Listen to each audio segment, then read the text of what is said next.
Fancy garment and kids mall, Ayesha Nagar police station के सामने, हजार खोली, मालेगांव।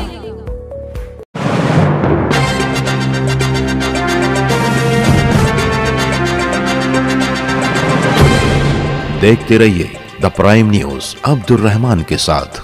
कारपोरेशन की नाअहली का रोना रोते रोते अब तो आंसू भी खुश्क हो चुके हैं। प्रशासक और कारपोरेशन कमिश्नर रविंद्र जाधव की अलग अलग प्रभागों में अचानक विजिट भी अब महज एक ढोंग धतूरा लगने लगी है। बकरीद के बाद कचरा ढूंढकर बताने का उनका दावा कब का हवा हो चुका है। दरअसल कर्मचारियों की सुस्ती, निकम्मापन और कामचोर तबीयत से वो शायद ज्यादा वाकफियत नहीं रखते, इसलिए ऐसा दावा कर बैठे हैं। शहर में बाकायदा बारिश की आमद हो चुकी है। रोजाना अच्छी खासी बारिश दर्ज की जा रही है। ऐसे में लंबे अरसे से गटरों में दबा और फंसा हुआ कचरा शहरियान के लिए मुसीबत बना हुआ है। बारिश के पानी की सही निकासी न होने की वजह से गटरों का पानी अब गली मोहल्लों से होता हुआ घरों के अंदर तक पहुंच रहा है। ऐसा ही नजारा आज दोपहर बारिश के औकात में जामतुस्सलाहत के पास मेन रोड से लगकर बसे हुए हकीम नगर में देखने को मिला, जहाँ मेन रोड पर गटरें ब्लॉक होने के बाद बारिश का पानी लोगों के घरों में जा घुसा। मोहल्ले के कुछ बेदार लोगों ने दौड़ भाग करके जेसीबी मंगवाई और गटरों से टनों कचरा साफ करवाया। हर साल बारिश के अय्याम में महानगर पालिका की तरफ से प्री मानसून प्लानिंग के तहत शहर की छोटी बड़ी गटरों की साफ सफाई की जाती है और लंबे अरसे से जमा शुदा कचरा, प्लास्टिक कैरी बैग, थर्माकोल के टुकड़े